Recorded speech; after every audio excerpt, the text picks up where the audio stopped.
gonna start the meditation. Join us. Try to feel the contact of your body with the earth. What do you think the practice of mindfulness and meditation can help people in the workplace? First of all, mindfulness can help everyone, independently of if they're in the workplace or in their personal lives. I think there are two kinds of people that practice meditation. First, the people that got triggered themselves by something that happened in their life, and they realized that they needed to distance themselves from their emotions and from this kind of flight or fight mode that we have in our daily life. We always react to what happens. We don't take time to reflect. We reflect after we have reacted. It puts us into such a emotional and overwhelming modes. There are the people that kind of got dragged into meditation. So it's usually yeah, okay, do you want to do that with me? And then they're like, yeah, okay. And then they realize how helpful it is. And this moment of peace and freedom that you can experience when you meditate, I think it's something so unique. There are a lot of people that will say, well, I don't have the time to meditate. And I'm like, well, then you need to meditate. It's so easy to say I don't have 10 minutes. And then you realize that you have actually 4 hours to scroll down your phone. So I think meditation can help everyone to distance themselves from these ongoing fluctuations of emotion, situations, reactions. You have to be available all the time, and this is so intense on a mind, on a human being. Also at work. Also at work, definitely. The thing is that most of the time we start taking care of ourselves on a personal perspective. And then we don't realize how much our personal life affects our professional life, but it's so intertwined. And the thing is that we interact on our everyday life at work with people, and all of our emotions are actually projecting on other people as well, and we are affected by other people's emotions. So if we don't take time to understand what it is, what we are, and how we are just in a constant bubble of flowing emotions and feelings, then we're just gonna being dragged into that and then project that on others. And this really impacts work as well, and how you interact with people at work. And so if you think about a concrete situation, such as maybe getting some news from your boss or collaborating with your colleagues, do you think that this can help? Yeah, I mean, I don't think I am 100% sure, because I've seen it, and I've seen it not only in myself, in other people that have practiced meditation. I actually read that in a daily, in our day, we have 15,000 thoughts coming in our minds. 15,000. And it can come as a little stone, or it can come as a rock. If you have my mind, it just rocks all the time, and 70 to 80% of those thoughts are actually negative ones. So if you think about that in a work situation, you can have all those thoughts coming and be okay, I have that things to do, and then it can start being oh, but am I going to be able to do it? And then if I'm not able to do it, what is going to happen? Will my boss crash on me? What are the consequences of that? And you can be dragged into that, or you can distance yourself from the moment you have the first task that is given to you. You can distance yourself from the emotions that are going to be overwhelming you, and then you can be okay, this is only what I have to do. And then how I feel about it is that. And what I do about it is that. But if you just get overwhelmed by this whole anxiety, because anxiety is actually fear about what can happen in the future. So you worried so much about all the consequences, and then you stop thinking about what can you do. You're only thinking about what might happen.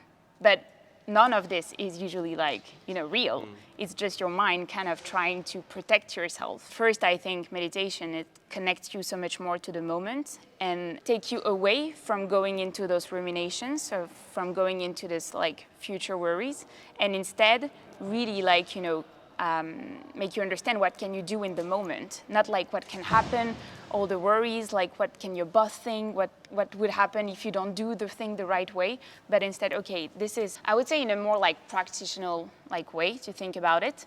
Sometimes you start stressing about something that you have to do, and then the less you do the thing, the more you stress. And then when you start actually putting things, write down things, then you realize, oh, okay, it was actually not so stressful. And then you start like doing the first task and then the second and then the third, and you're like, you ease. The more you do the things, you ease. But then it's just like not doing it and starting worrying about it that makes you even more worried, and you just go into like an ongoing bubble. My experience with other people in the workplace is that there's a really high level of anxiety, like you say, around what might this other person think of this work. Oh, we need to present this in a certain way because this person is really like sensitive. Usually, we spend a lot of time worrying about other people's emotion. Other people's emotions are not necessarily linked to us. They say a lot about them, but not about us. Yeah, but we interpret it for us, we interpret and it then for we us. change our own work and our own anxiety to adapt to these other people. Exactly. But as in life, Yeah. like so many times we're like more worried about what can others think about us than what we think about us, and then we end up adapting to everyone around us and realize that like we're not us anymore. We're just an adaptation of what like environment what the perception of our environment we have. Going back to the practice of meditation, how can an organization potentially implement meditation in the workplace? I think it was like 10 years ago that organization, or maybe a bit more, that organizations starting really like getting interested into well-being of employees, and they started implementing like, more like workout possibilities for employees and yoga, and but yoga more as a functional workout than a like real like way to like get some space in your mind and release. And so like, it was like you had to have a huge space, everyone has to bring the mat, you have to have a teacher, you have to bring your clothes, and out of nowhere it started being like a lot of things that you have to do. It becomes an effort. It becomes an effort to actually ease yourself. So you start like being stressed to unstress. Exactly. Anxious about like releasing your anxiety. The thing with meditation, and that is how actually my experience of it, I taught meditation to developers when I was working for a coding bootcamp. And it started like that. Like my boss was like, yeah, we used to do yoga, but we don't have a room that is big enough. Can you do something? You're into workout and working and all those kind of like spiritual stuff. And I was like, hey, I'm not a magician, I don't know what to do. And then I started thinking, okay, like we have a small room, everyone can sit down on the floor, we have 10 minutes per day. Like they have days that are going from like 8 to 6 for 9 weeks. They're gonna be coding as like hell to like achieve this thing and start like a new life. Let's try meditation. It was mostly men, and men that had never done meditation. So I was actually super surprised by how many people show up on the first session. Really? It was like out of 15 people, there was 10, 12. And then we just like sat down on the floor, put the lights down, close our eyes, and I started guiding the first meditation session. And I didn't know what to say or what to do. I was just like trying to reflect on what I heard in yoga classes, and I got guided a bit by the music as well. Out of nowhere, I started seeing how, the impact on people, like how they started releasing, how they started feeling more comfortable and really get deep into the session. And we did that for like 10 minutes every day.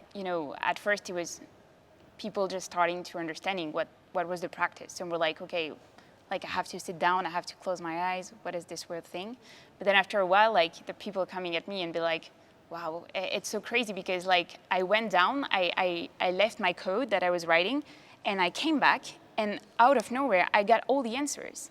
And I was like, that is so cool. I felt so just like, oh, okay. The thing is that with meditation, you can do it anywhere. Like we're sitting on the floor in a like co-working space out of nowhere, and we're just like, we can meditate like here. You can meditate in the metro. You can meditate like in a park. You can meditate like in the toilets. You only need your mind.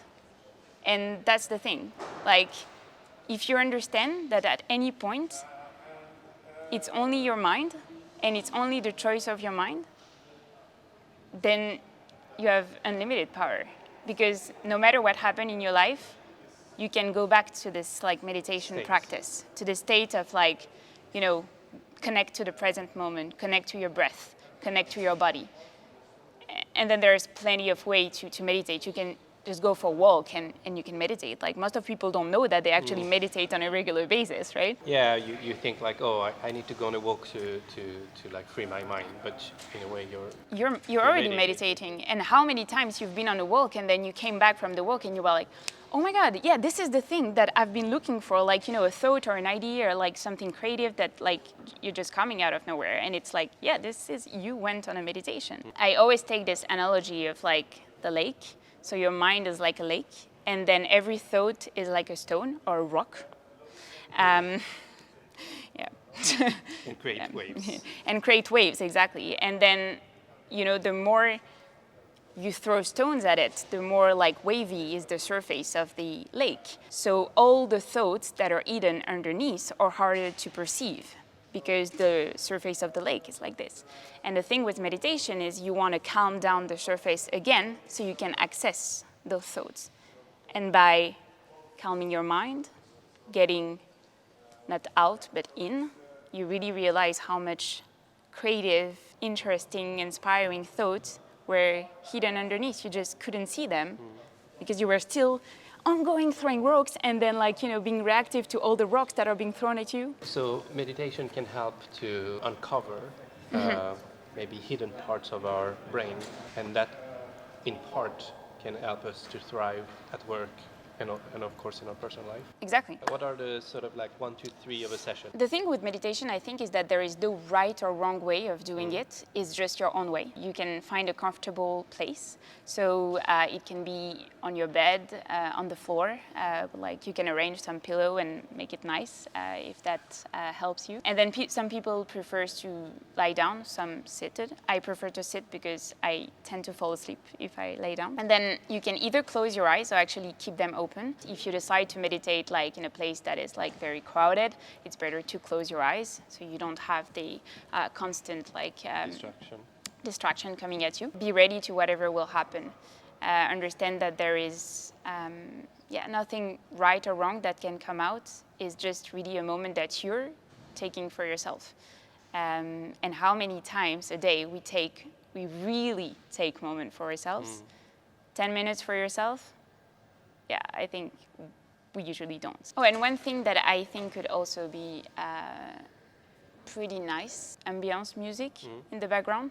Usually it really helps you moving away from especially if you're like in your home or like in a place that is familiar. So should we do a session? I think we should do a session. Thank you so much for today. Thank you so much.